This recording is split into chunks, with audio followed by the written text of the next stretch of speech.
Hello, my name is Abraham Lee. I'm going to do another one of these level design diary videos.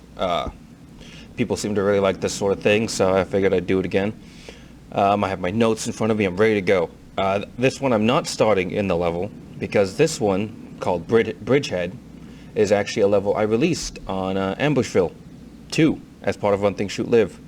Today I will be covering kind of more open arena style design. You don't really see a lot of that in the levels I've released, but I've done a lot of experiments with it. Maybe I'll show off some of those other levels later. But I'll show off some of that and also talk about doing large, open, like big battles. Took a lot of inspiration from Halo in that regard. I'll cover some of that too. And then I'll also go over boss battle design because, well, boss battles are... at one point they went out of style, now they're in style again, I don't know. But there are bosses in Half-Life 2, and I never think they're used well, like, at all. So, anyway, now that I've bashed every single mod I've played, let's get this started. Map. That's not how you spell map. This is going off to a great start. There we go. So this isn't the original level that I released. There's been some changes. I worked around some of the spawning. I'll talk about them if I can remember. But yeah, so I worked out the spawning, and this is using my mod branch. So I've also fixed the dropship guns, which was a huge problem with this level because it heavily relied on dropships. I've also changed some of the cover. It was really only one piece, but it fixed the entire thing. Anyway. Let's get started. I've also lowered my sensitivity to try and make it less nauseating if you're watching. Didn't get much comments about that, but I'll try anyway. I'm also not playing with God. I'll put Buddha mode on, which it should be on. Oh, no, now it is. Just so you can get kind of a feel of how the level is meant to be played, because this is such a long level. I won't do any raw gameplay. And it just makes everything easier to talk about if I actually try and play in the level. So just intro stuff real quick, just, you know, getting the player kind of used to...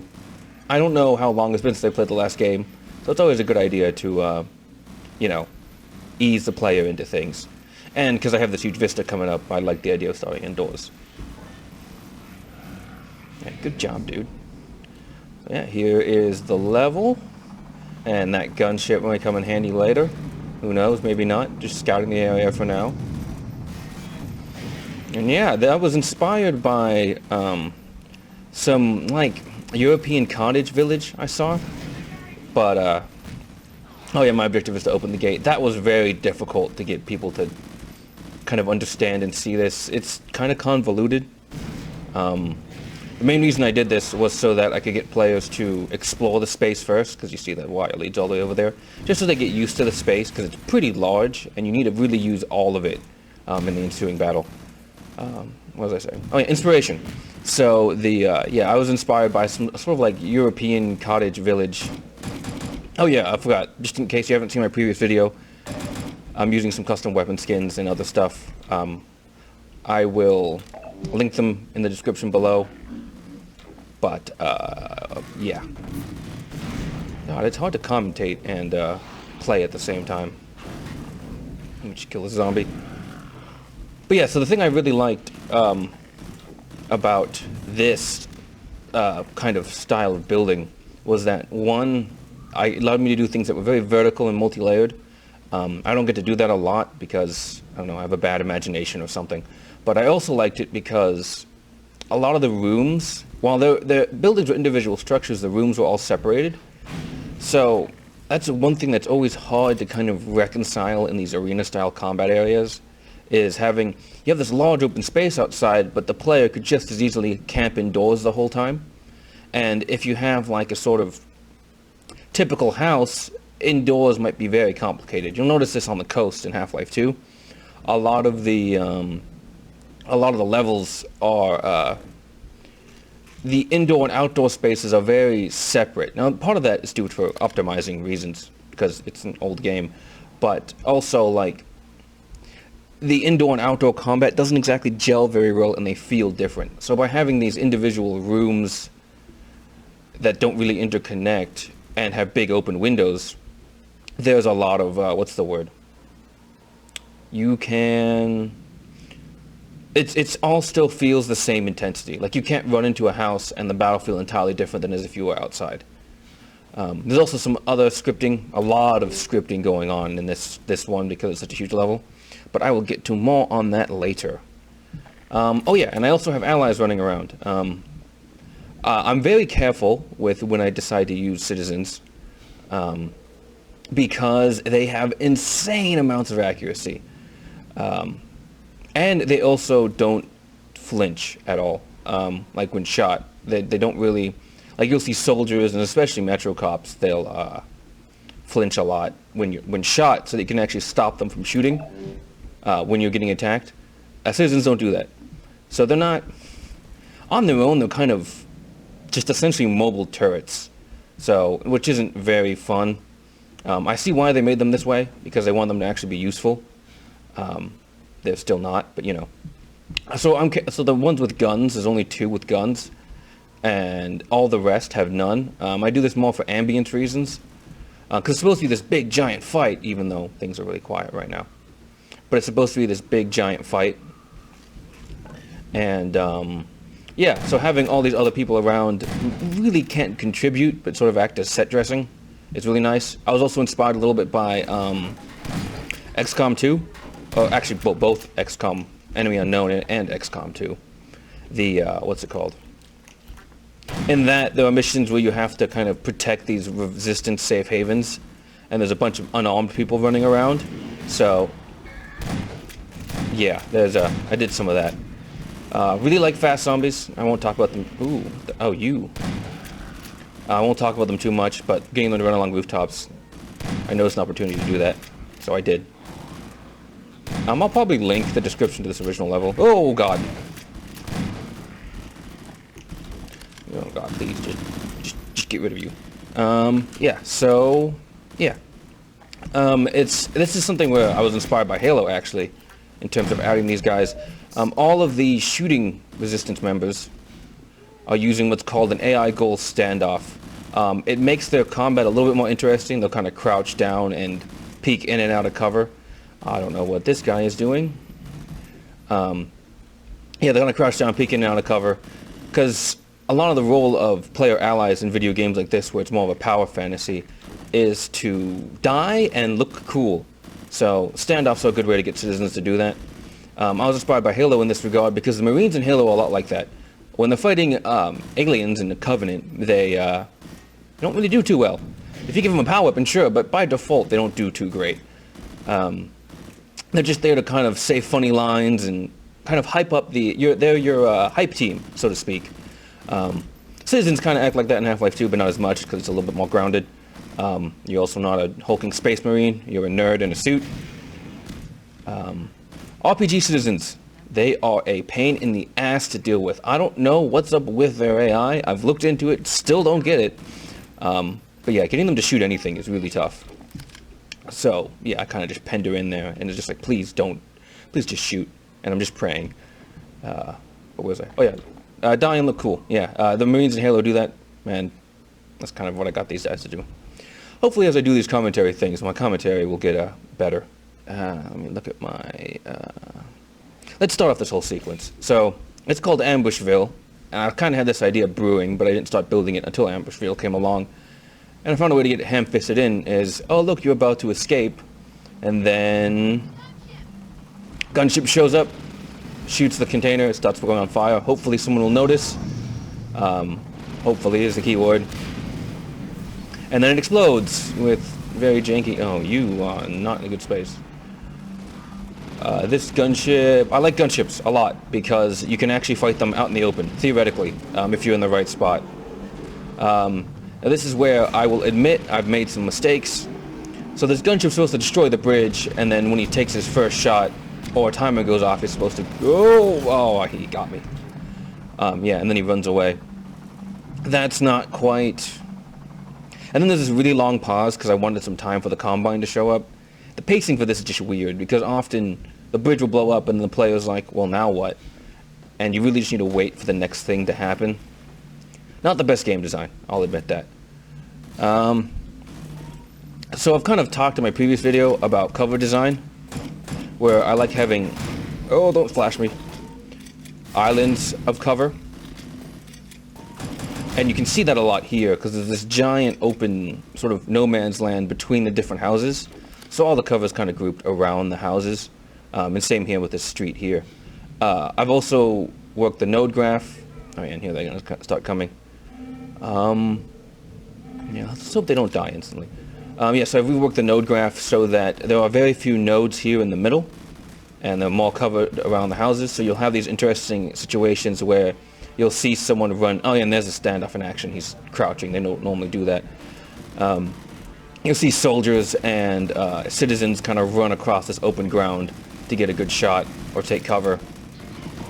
And it's just a lot more dynamic, and enemies move around a lot more. Alright, so I've let them push up on me. Normally they last a little bit longer before that happens. I need to start. This is... I forgot how fast-paced this is. I don't know if I'll be able to keep up with this. Oh, and the next wave already spawned. Oh my god. Okay. So... I've made mistakes. I've made a lot of mistakes. This is a great recording. Yeah, good. Just fight the citizens. So, I redesigned the cover up here. Originally, that was a much bigger car, but now it's a smaller one. Who is shooting me? Yeah, so the reason for that is because, see these guys back here, they stand back there. I've scripted them to kind of stay back and snipe. Because of how little cover there is here, that first wave drops into the gully, and it's kind of...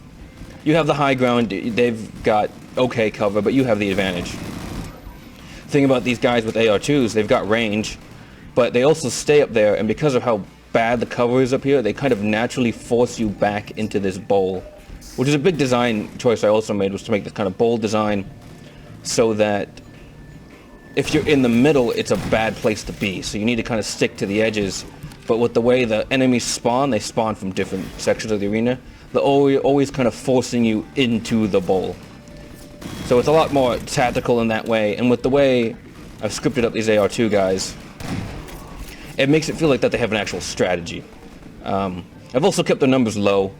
I've talked about that in the past, and due to the huge size of this arena... Oh, and that's the dropship. Yeah, that's another mistake I've made. Dropship guns are terrifying. They, oh my god, they do so much damage. They shoot in bursts, but their bursts are so large that it just does a lot. But yeah, so they naturally force you out in there. Hopefully I got that point across. Man, I need it. Hopefully the battle will slow down now. At this point, the intensity kind of drops down a little, just because you need to wait for the dropships to let off the next guys. So to make sure the player can't camp their spawn locations, I throw in some scanners. Originally, the dropship order was way different. The dropships used to come in from, I think, they came in from here, then here, then here. That was really bad for multiple reasons. One was players could really camp the dropships because they're not fighting other enemies when the fight starts. And there's the next one coming in. I also had to freak out the timing because the guns didn't work in the original version, so I had to do some fancy stuff with scripting to try and account for that. Ooh, you. Yeah. I forgot how intense this fight was. I haven't played Half-Life 2 in a while. Oh, this is a bad place to be. And this is what I'm talking about. See, now I've got decent cover, but I know I'm in a bad position. And so kind of creating those... When you're designing your space, creating those dichotomies of kind of... I don't think dichotomy is the right word. I'm just trying to sound smart. Of how people could go about using the space, and where's a good place to be and a bad place to be, and why. Now this is pretty easy because it's all very vertical, so high ground is best ground, you know. But also, again, the players... I've mentioned this in the past, the players' ranged weapons are limited. And because there's so little shotgun ammo, I do have ranged weapons hidden around, but because there's so little shotgun ammo, you're kind of encouraged to keep the fight at medium range, especially because AR2s also don't show up until the enemies actually get here. And I've limited the ammo on it. A bit ham-fisted, but I thought the AR2 was too powerful. In retrospect, it's more fun when the AR2 is more powerful, so I might, in future, what's it called? Future levels, I don't limit the AR2's pickup ammo. Because you can see when I pick this up, it has half a clip. I'm pointing at the screen as if you can see what I'm pointing at. But yeah, it has half a clip. Man, this fight is wrapping up fast, and I still have so much to talk about. That's one thing, again, you have to be careful of when you have NPCs around, is that... Oh, sorry, allied NPCs around, is... Oh, there's a grenade. Is that they can totally win the fight for you. It's entirely possible. So you can either limit them... Man, these soldiers are moving well. Okay, see, those guys up there. I've done a bunch of fancy scripting so that they stay so that some of them stay in the buildings while the rest of them move around. Again, it's that idea of kind of showing that the enemy has a strategy, and they're employing it to take you down.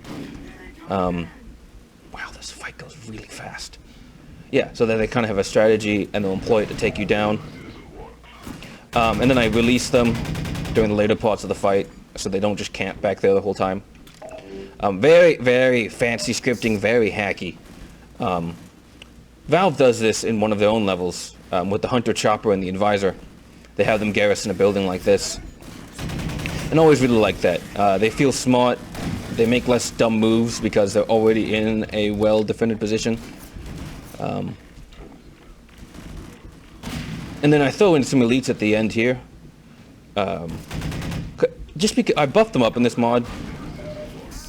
Which is a mistake, because I think now they can take like an SMG grenade to the face twice or something.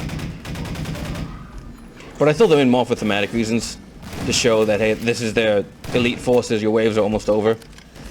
I don't really think they're much of that different than normal soldiers. I mean, they aren't. I've looked at the code. But they've still managed to get me on some really...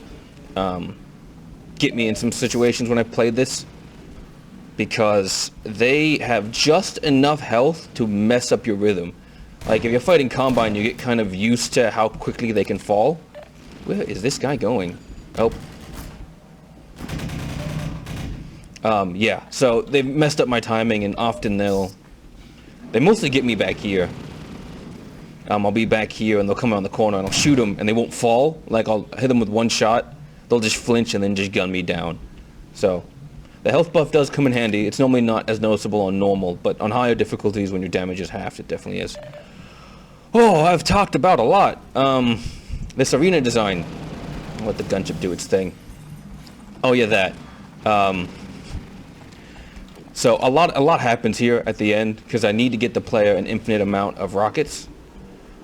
I could theoretically just have them... There is some other stuff going on where you don't need to camp this rocket crate. There's some additional rockets that kind of spawn in hidey holes if the player's not looking there and it's randomized. But it's...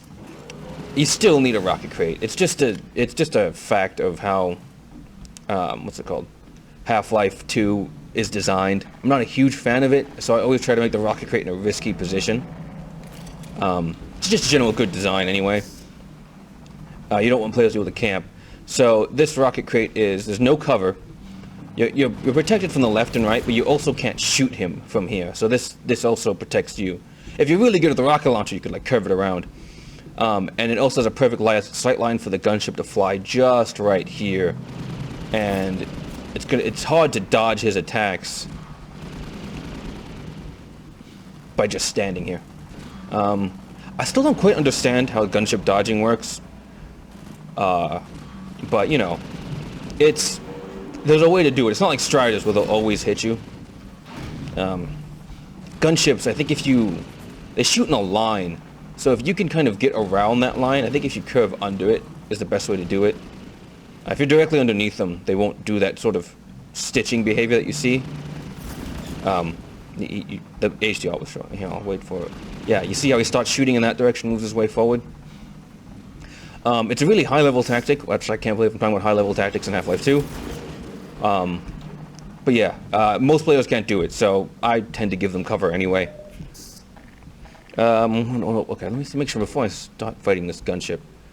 Oh, there's a lot of scripting going on here as well for when players inside the buildings. I have bullseyes so that the Combine will shoot out the windows.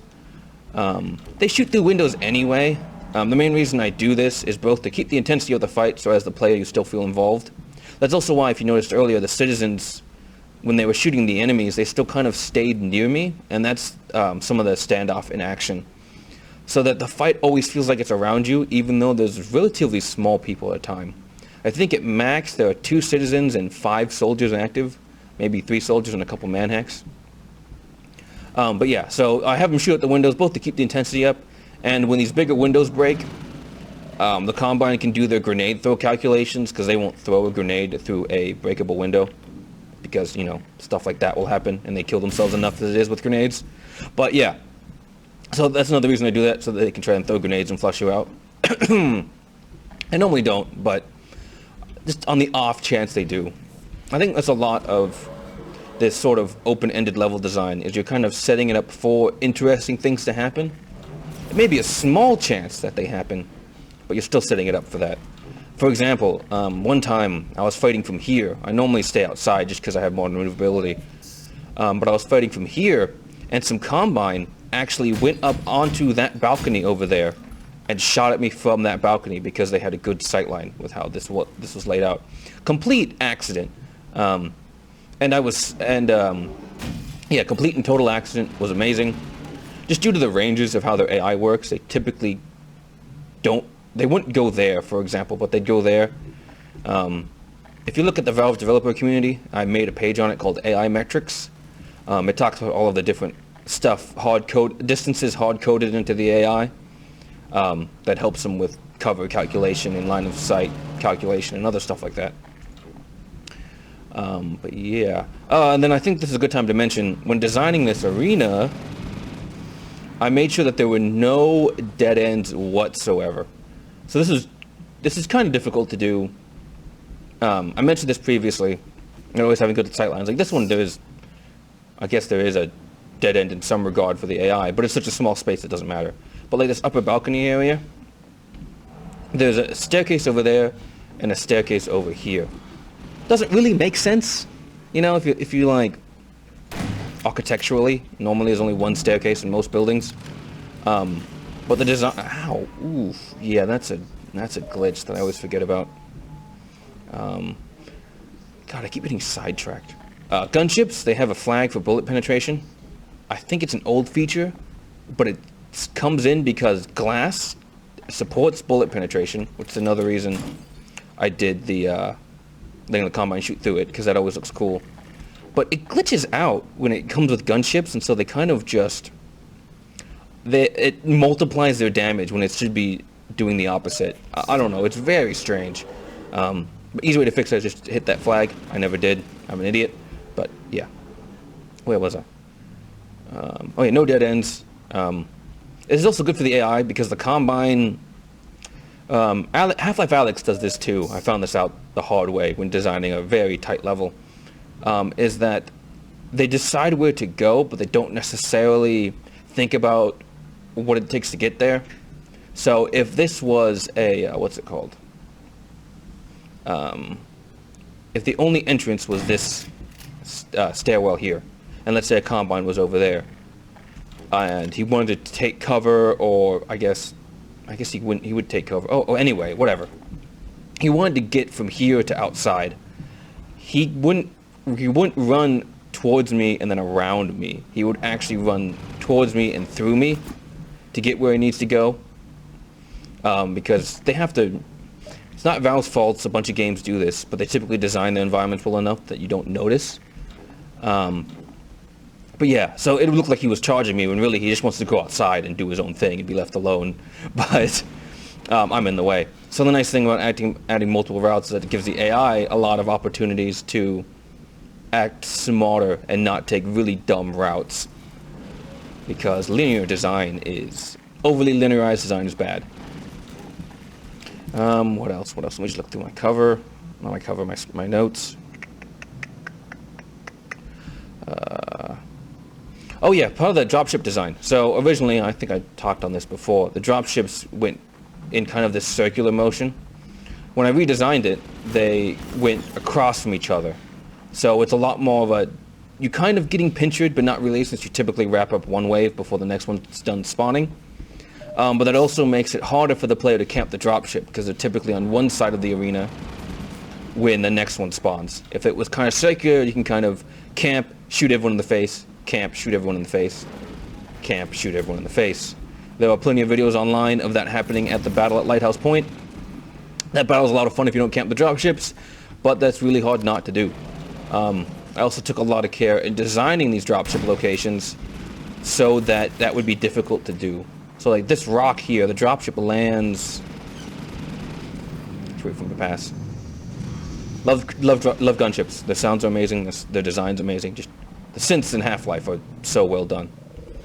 But yeah, so this is designed in such a way that the dropship will land here, and the only way to approach it is in the line of sight of the gun. If you're fast and you have enough health, you could technically get under it and shoot it, but at that point a soldier would have already spawned and you have to deal with that. Not shoot the gun, I mean shoot the guy spawning. But yeah, so that's done there. Here it spawns out of bounds, and they repel. Sorry, that's old habits die hard. Oh yeah, here's the rockets I was talking about. And then the one over here at the cemetery, it drops off right here. So you can kind of do it if you're here, but it's difficult to get in this position. And this is a bad place to be anyway. You could easily fall off the edge. You have not a lot of places to go. They can get the high ground on you. Just a bad tactical position. But here, the only real way up is the staircase. There's a bunch of ways to drop down, and the Combine drop down this way. I did that on purpose, so that if you're trying to rush up on the dropship, they'll jump down off to the side and be able to flank you.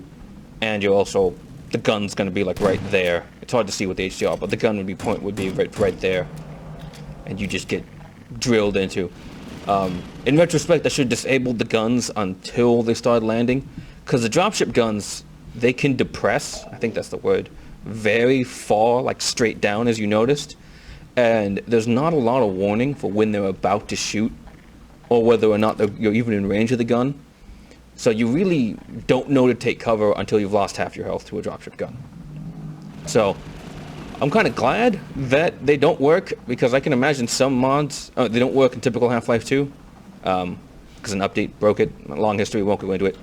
But yeah, I'm kind of glad they don't work, because I can imagine a lot of mods getting very annoying because you'll get killed by dropship guns all the time. Let's see. There's a bunch of other weird fancy scripting going on. This battle's technically set up where it could continue forever, and the AI would keep taking different paths and approaching you from different directions. I don't use an enemy finder for the Combine at all. I don't like doing that. I do it a couple times with Half-Life Alyx just because of the nature of that game, but I don't like that because I want you to be able to lose. I like it when the Combine's information on you and your information on them is limited. It creates a lot more things where the AI will make mistakes, throw grenades to somewhere you're not at, or they'll move on a position you're no longer at, and you can kind of get around them. They don't feel omniscient. And yeah, there's reasons to do it like that, depending on the space you have laid out. But I made sure the sight lines here were wide enough. Ow, I just took that to the face. The sight lines were wide enough that they really couldn't ever lose you for long. And the citizens are around anyway, so they always have something to shoot at, so they're never standing still, looking dumb. Manhacks, I do use an enemy finder for, because of their swarm AI. They didn't really spread out and act very smart. Here, they either stayed at a really weird distance or bum rushed you straight away. So I have an enemy finder in the middle here, and use set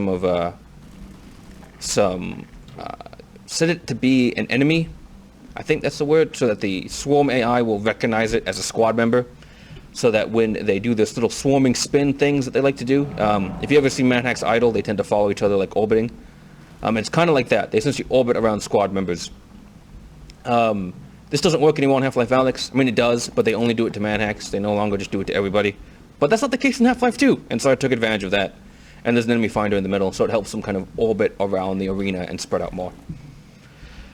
Oh boy, man, I did not think there'd be so much to talk about. I am probably talking really fast. I apologize for that. Let's see. What else do I have here? Again, I talked about manhacks as force projection. I only use them a couple times, but they do a good job of making those. Like, there's AR2 guys in the back there. I have several manhack waves spawned to support them. So you've got these close-range enemies and these long-range enemies, and it allows the Combine in the back to stay there while still being able to flush the player out of cover. I mean, they can throw grenades, yeah, but Manhack swarms are more prominent, or more, what's the word? Gameplay interesting. They encourage more interesting gameplay, because they're a moving target you have to shoot, as opposed to grenades, and you can turn the tables on them with the gravity gun. Let's start shooting up this gunship a little bit, shall we? This gunship has a dynamic path. Once it takes enough damage, it will actually change its path. The gunship AI, I've studied it, figured it out, has a lot of interesting settings. And they tend to glitch out a lot because their default settings aren't great for most combat arenas. But, what was I saying? Yeah, so so its original path kind of always stays just above that hill line. But its new path, now that it's on half health, dips it below the hills and behind some of these buildings. I do that partly because if you've played Half-Life 2 a million times, you've gotten used to taking out gunships. You just kind of maneuver this thing around and then hit the gunship. The thing about having such a large open space is that you could totally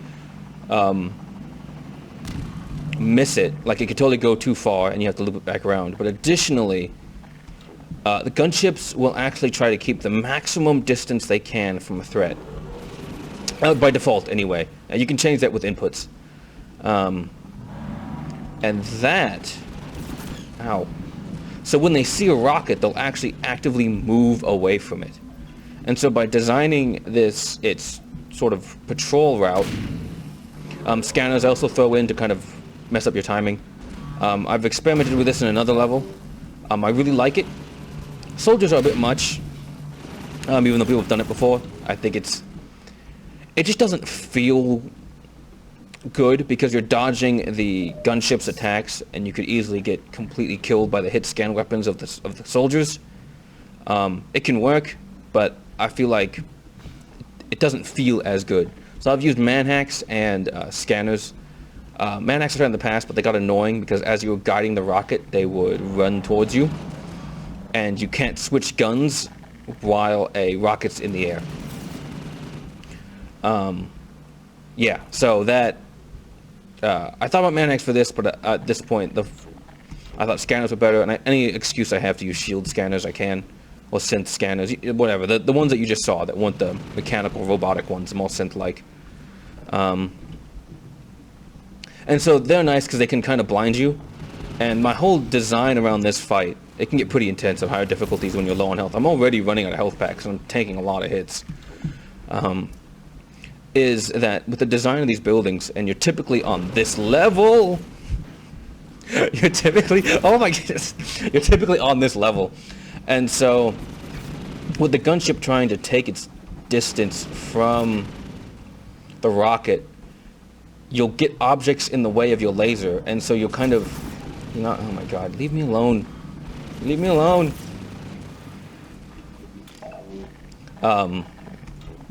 Shield scanners also drop armor. Armor. Oh my goodness. So that's also another nice way to give players health. But yeah, it will block your laser sight, and so you'll kind of lose control of your rocket. So you have to be careful about where you aim, which also means you're less concerned with just kind of making it fly erratically, and more about actually being thoughtful about where you're putting your rocket. And then because the gunship's constantly moving, and he's not staying in one place, you have to reacquire and keep following him, and then he's likely to go behind cover again, and you'll have to get line of sight. When Valve was designing the gunship combat, they designed it as a cat and mouse, where one's on the advantage and one's on the defensive, and back and forth kind of thing.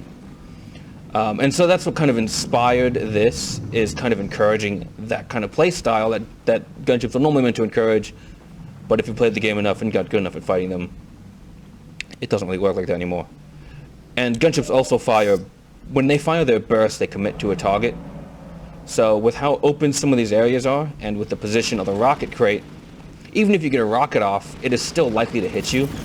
And there's so little armor here that you definitely cannot tank the gunship's bullets for long. But yeah. So that's sort of how this entire fight went. I'm actually really proud of this. This is the best gunship fight I've ever designed, and probably the best one I've played. Nova Prospect's double gunship fight comes pretty close, but they don't let the AI... Oh, goodness. They don't let the AI do a lot. It's mostly pre-scripted paths on that one. So I like it because this feels a lot more dynamic because the gunship's changing how it behaves depending on what you and it does. So anytime you can kind of get a back and forth between the player and an AI, I think is great. Because it encourages them both to pay attention and... Oh, please don't get stuck. Oh, thank goodness. That's always a risk with those things. Valve has designed fallback cases in their levels to stop gunships from getting stuck. I've seen custom maps where they haven't done that, and the gunship gets stuck in the air, exploding continuously. It's extremely annoying, and your level is now permanently glitched, and you'll never be able to continue. So always account for that. What else was I going to say? Again, I talked about in the past about leaving carnage, and that's the thing I love about this level, is because of how the fight goes. You know, that bridge explodes, all the windows gets blown out, and this barn shed and gets a pre-scripted explosion. Again, this whole really bright light with the fire, just trying to get players to notice where the rocket crate is. Always extremely difficult. I've seen plenty of levels do that wrong. Again, this isn't the perfect solution. Oh yes, and the crossbow after I need it. But yeah, I've tried my best. I think it works well enough. Because due to the limited sightlines of it, you don't quite know it's here, but you see the bright light and you're like, that wasn't there before. And if you're down here in this part of the arena, you'll definitely see it. But yeah. Whew, what else? I think I've hit almost everything. This level has a lot of really cool sightlines, like this one here.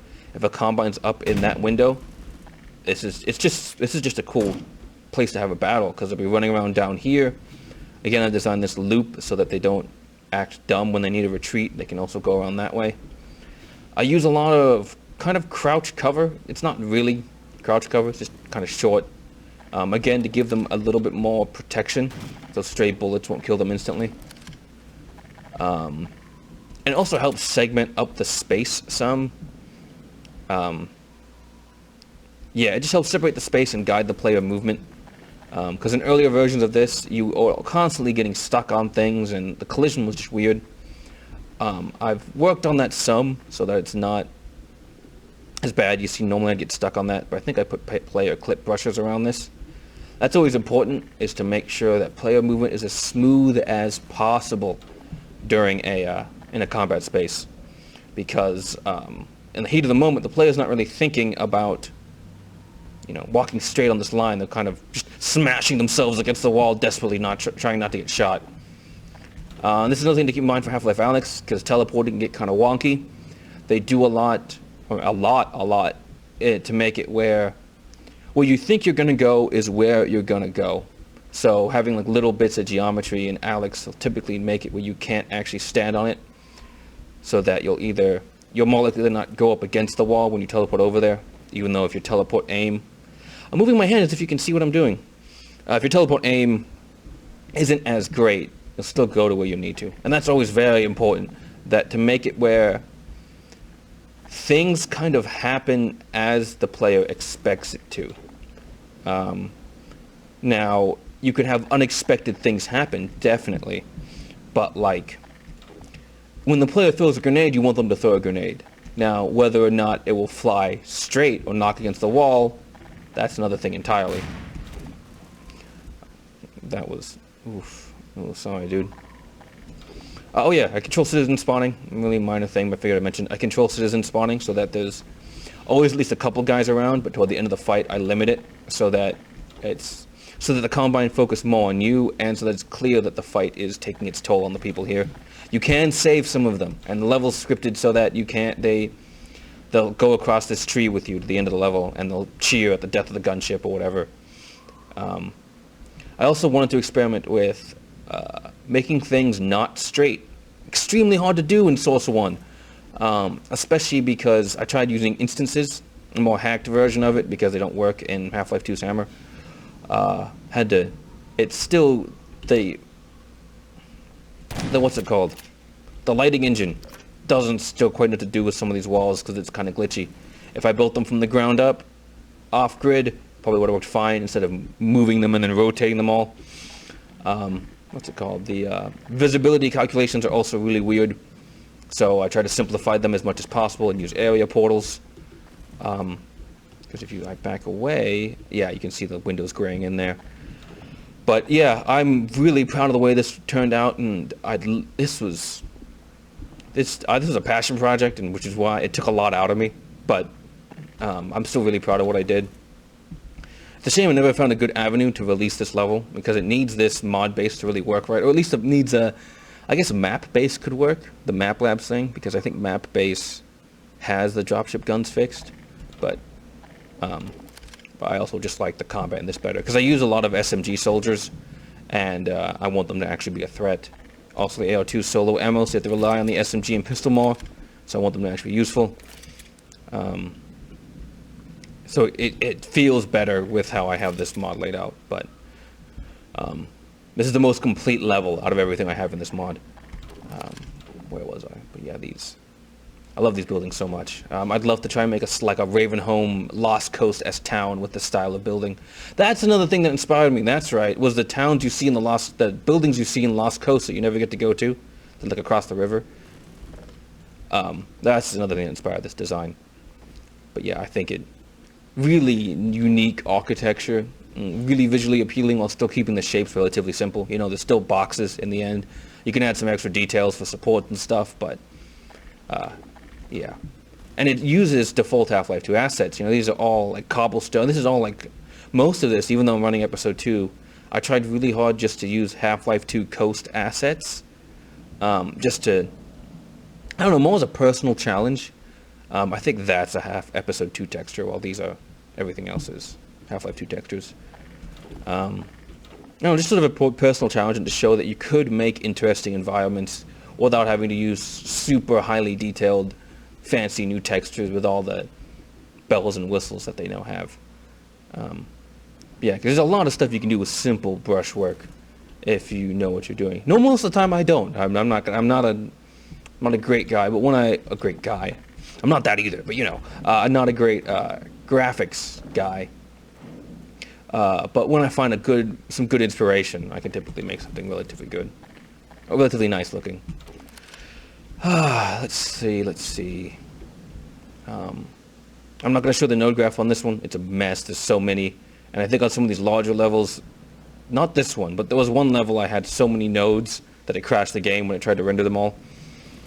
But yeah, I've talked to my previous, my previous video about how to use node graph properly. This is just using the same techniques as that. It's just there's much larger spaces between node graph groups. I'm just making sure. Oh, nice thing about this is with how it's an open level, but everything's relatively close together, kind of tight. So I try to use as much of the space as possible, and I think every single inch of this gets used by the player or an NPC. That's just maximizing your content, but also making sure that everything is up to quality. Which I just like that. I could play this level a million times and never get bored, because something different will always happen. Some dude will die in a funny way. That gunship will always kick my ass. I mean, on hard, and you notice you're on normal. It's just, I've managed to design a space that has a lot of possibilities. And because of Half-Life 2's relatively simple mechanics, a lot of that just has to do with positioning and your weapon choice. Let's see.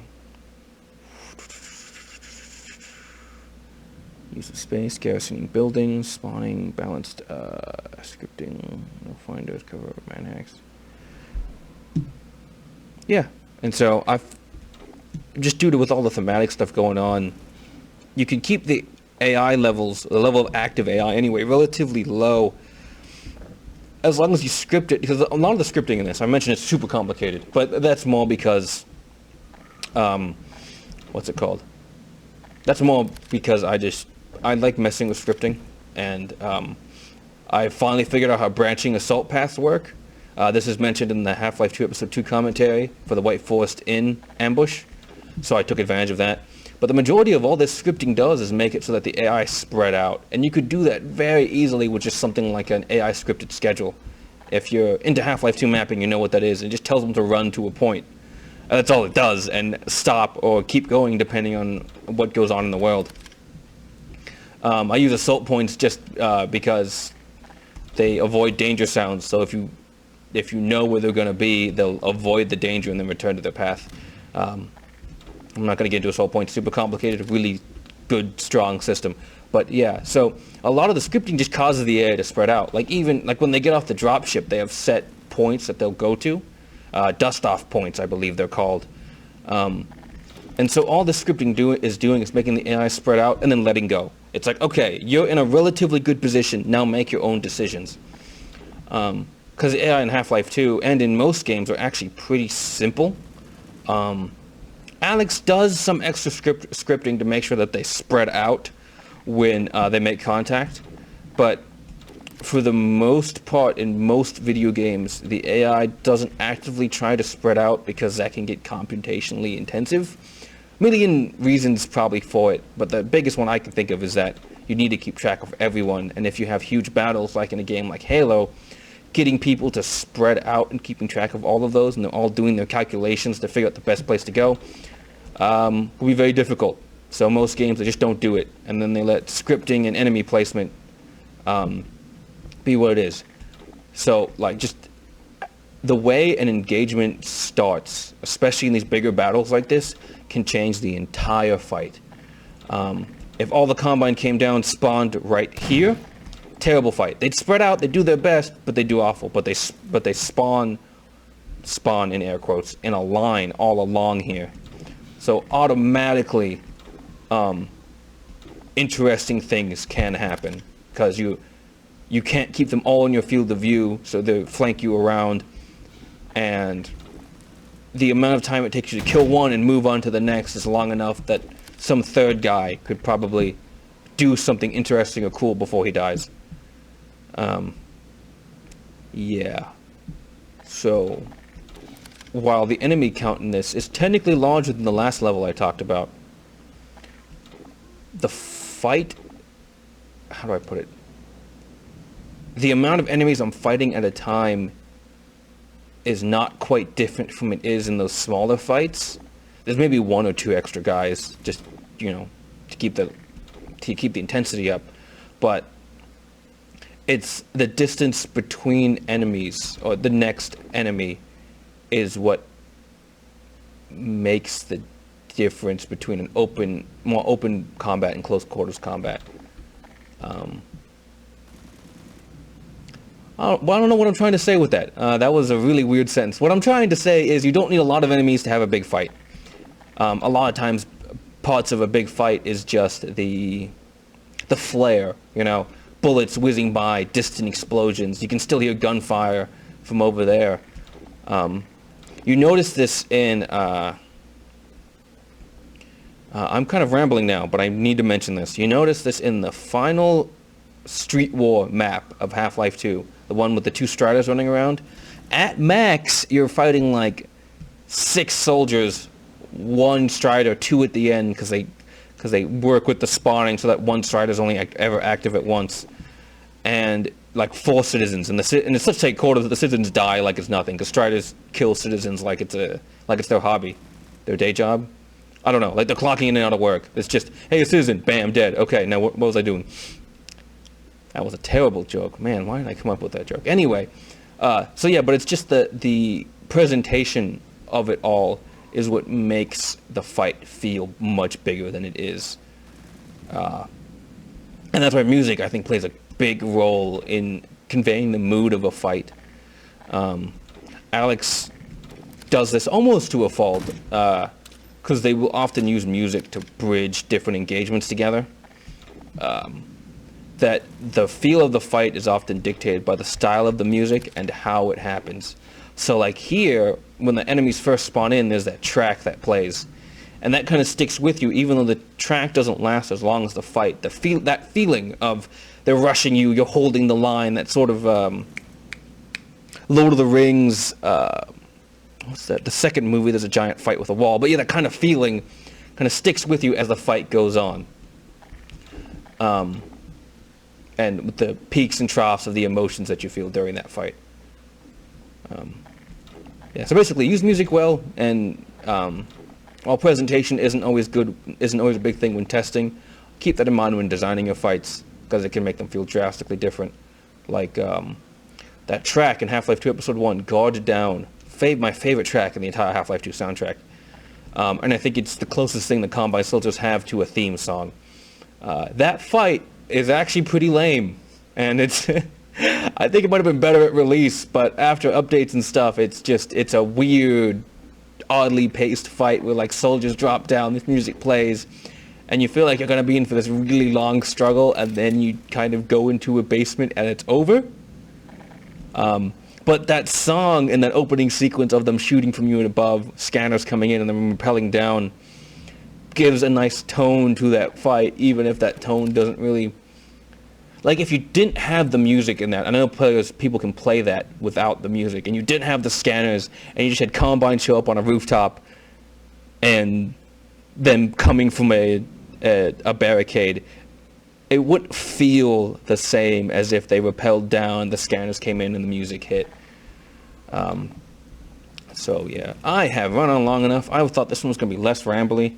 I hope I covered anything. If you have any other questions, drop them in the comments below. Yes, I am working on more Half-Life Alyx videos. I'm looking at the layout. I'm looking at the, not storyboard. I'm looking at the design for an Antlion one right now. I'm like staring at it, and it's haunting me. Also might experiment with some Half-Life Alyx commentary if I can get the microphone on the index to work. Don't know how that will go. Don't know if my computer can handle recording in that at the same time. But I will give that a shot and maybe look at some of my favorite levels in Alyx, maybe review a couple workshop levels that I think are good or think are absolutely terrible. Because that modding community is still in its infancy. Which I feel like a lot of people kind of forget, is that Half-Life 2 modding has been going on for 20 years now. And so people have figured out a lot of the engine. Source code came out like 5 years ago. There's a lot known about this, and there's a lot people can do with it. And with Alyx, people are doing some very wonderful and amazing things, and yet we're just scratching the surface.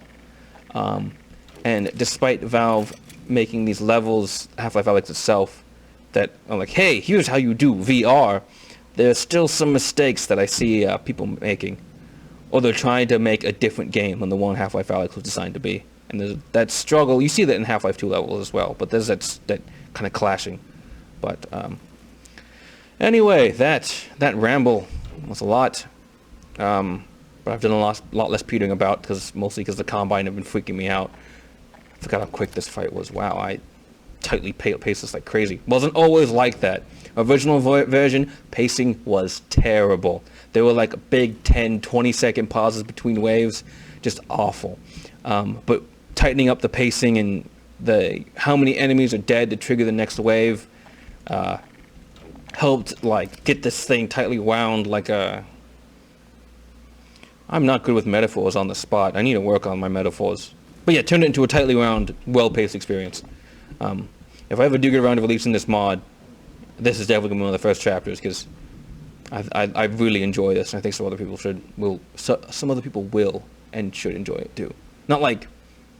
They should have the chance to enjoy it, not like I'm going to force them to enjoy it. Anyway, I'm going to stop right now. And credits roll and you drive the APC to victory. Yeah. So anyway, that's been Abraham Lee / Ioni Boy. I should have done that intro at the beginning. This is a bad recording already. I'll see y'all next time. If you want to see anything else or have any recommendations, let me know.